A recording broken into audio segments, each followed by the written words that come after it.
راح نبدأ إن شاء الله فعاليتنا لهذين اليوم مع شركة زين.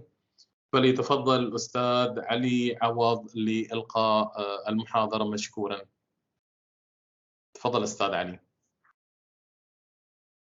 السلام عليكم، صباح الخير، يعطيكم العافية وعساكم على القوة إن شاء الله. وياكم علي عوض من شركة زين بحرين، وراح أتكلم عن البروجرامينج إن تيليكوم. first of all يعني is it okay to speak in English? Yes, please go ahead, Mr. Ali. Okay, and I believe my voice is clear, right? Oh yes, indeed. Yes, okay, good, thank you. So until what time I have, because like the plan was to 9:50. That's you have from now only half an hour, because another you have 20 minutes, but for each guest speaker he will take half an hour. So 9:42 you will finish by 10 minutes. Okay, so 20 minutes, because like 30 minutes you have from now, maximum 30 minutes. Okay. If it is possible to make it 25 minutes, will be highly appreciated, Mr. Ali. Yes, I will try to make it, you know, brief, and I would like to make it interactive. So the more interactive from you and the students, it would be better. So first, let's give you just a high level. Okay. So for us in telecom, I know guys, you from university, you are studying low-level programming languages, C language, C++, Visual Basic, or .NET, or PHP, or Java. But how it is reflected in telecom, and how do we do programming in telecom? Maybe you have this in your mind. So basically, let's go just a high level. I didn't honestly prepare slides. It was very short notice, but I have the agenda in my mind, and I'll speak with you about it. So basically, there are two styles in software in telecom. It's the first one is ready-made softwares, like we go to a vendor and we buy software from them and we use their software, and if anything is needed, we always contact the vendor. So basically, like we are using Microsoft products, like we are using Microsoft Word or Microsoft Excel. These softwares are already made by another company, and we purchase them and we use them. So this is one style of softwares in telecom. The other style is we use a mixture of partial ad hoc solutions on top of third-party solutions, or we do in-house development. For example, I purchased a solution and I'm using it in my company, but for some reason we need some extra features and we need to do on top of it. So we either go back to the company or we use our own in-house development to add on top of this software. I'll give you just a high-level example. Let's take the Microsoft Word or Microsoft Excel. So if we need to do programming in it, normally what we do, there are macros. And these macros we can use in the Excel or in the Word to write more details specifically for our needs. The Microsoft Word and Microsoft Excel, they support the macros, which is easy. But sometimes, depends on the nature of the software that we use, some of them might not support adding on top of it, but we have to do another workarounds, which is maybe another subject we can speak about. So this is like a high level of the softwares and telecom, just very high level. We didn't go much in deep. And the other thing that I want to speak about is in case if we want to do, like you can say, the development in-house or the partial add-on on the third-party software. So basically, we need, or you need to be very strong in the core languages, which is the C language, the Java, the C++, the .NET, and so on. And then We need to be strong on a high-level languages, which is require object-oriented techniques. The high level, I mean C++, .NET, and Java. Then we need to be strong in APIs, because if we have an existing software and we need to write on top of it other small solutions, we need to integrate with it. So in order to integrate, the only way that is available to integrate is through APIs. So we should be very strong in how to call the APIs, how to add our APIs, and how to communicate between each other. Then, if we need to do a more in-house complete solution development, then we need to know more techniques like frameworks, which frameworks will like a technique or a software that will take care of almost all the angles of development, which is databases, middleware, APIs, source control, and so on. Just a high level. And then some high techniques, software delivery techniques like SaaS or SaaS, which is software delivery methods, that we can speak about later on once we master all these basic stuffs, basic techniques and basic languages that I covered basically. So this a high level, like I didn't go much into details, and I want to keep the floor open for your questions to have it more interactive. I think this is much better to answer you directly instead of just go in theory and theory.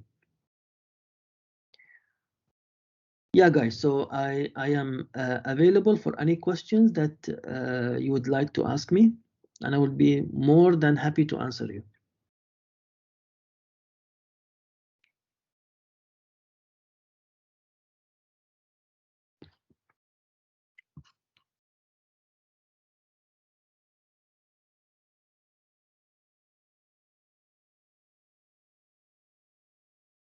No one?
شكرا جزيلا أستاذ علي، يعطيك العافية، وشكرا جزيلا على المحاضرة المثرية. في أي استفسار طلاب؟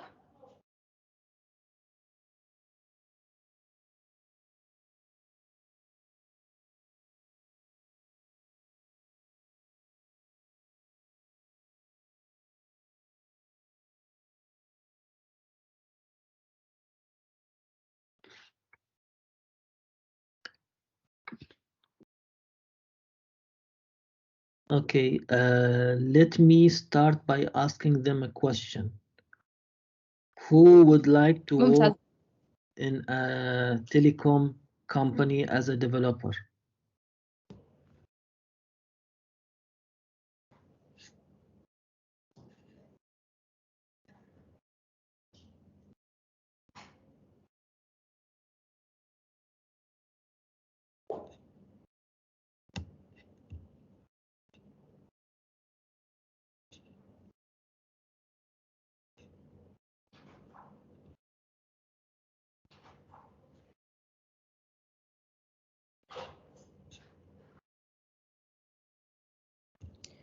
تقدرون تشاركون حاليا؟ فتحت لكم المايكات، ممكن ان انتون تشاركون. ياسين،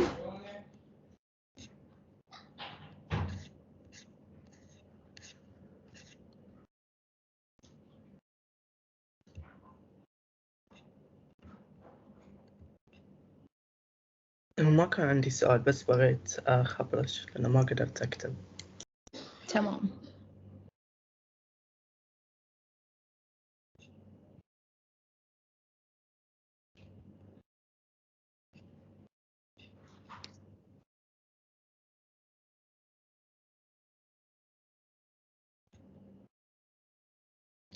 تعيد السؤال إذا ممكن. إيه أنا أشوف في أحد رافع إيده. Yes, أستاذة I think خديجة. Yeah, thank you very much, Mr. Ali, for your talk. A quick question. Which programming language are you using currently? We are using currently, we have used a lot. We are using .NET, we are using PHP, we are using HTML, we are using Java, we are using databases, we are using shell scripting, we are using Microsoft shell scripting. Also by the shell scripting, I mean Unix shell scripting, Microsoft shell scripting. We are using macros in the Microsoft Office suites on Excel and mostly on Excel, and Java. Oh, that's great. And so on. Yeah. So that's great. That's great because now our student can get to know that we are providing them with the majority of these programming courses throughout our courses, so they can understand the reason behind giving them such languages in their degree. yes. So thank you very much. Thank you. Thank you. I can answer more, but I can see one also student is raising his hand. Yes, Suresh.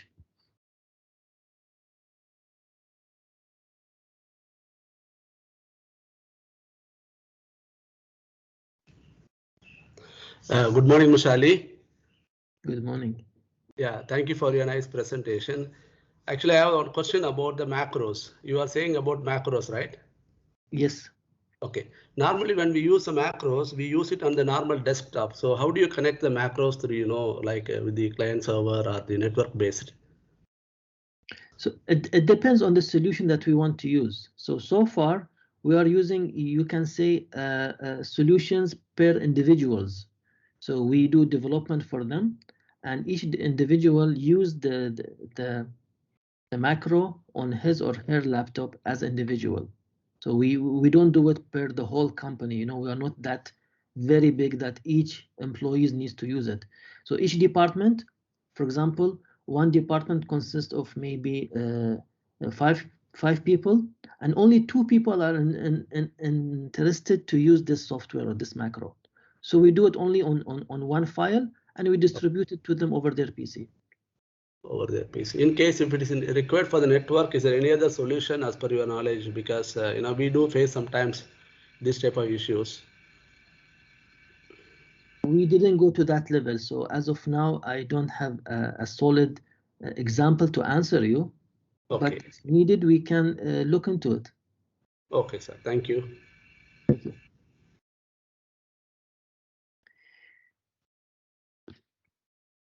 Thank you, Suresh. On top of the last question, also what I wanted to ask is, they asked me which languages we use.